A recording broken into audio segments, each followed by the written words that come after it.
يا دكتور، دايما بسمع عن مضادات الأكسدة بس ما اعرفش يعني ايه وايه فايدتها للبشرة وللجسم. الأكسدة دي حالة الجسم بيدخل فيها نتيجة التعرض لعوامل خارجية كتير. أول حاجة العامل الطبيعي هو التقدم في السن، أو مع الاسترس، أو مع العوامل بتاعة الحياة، أو باكل أكل مش هيلثي، ما بلعبش رياضة.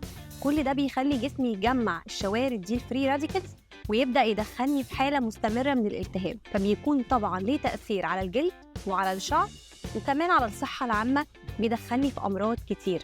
طيب يا دكتور، إيه هي مضادات الأكسدة؟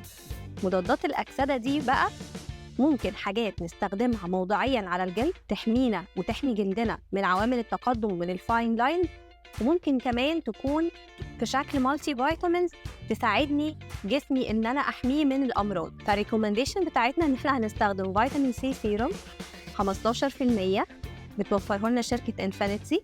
الفيتامين ده بنقدر نستخدمه مرتين في اليوم. كمان نستخدم بايوفيتا جامز. بايوفيتا جامز دي فيها كمان بالإضافة للفيتامينز اللي قلنا عليها، فيها فوليك أسيد، فيها بايوتين، وفيها زنك. فدي كمان عوامل مهمة جدا للبشرة وللشعر وللجسم وللصحة العامة. مهم إن احنا نستخدم الفيتامين والسيرم مرتين في اليوم لمدة 3 شهور أو 4 شهور علشان جسمنا يقدر يستفيد منهم.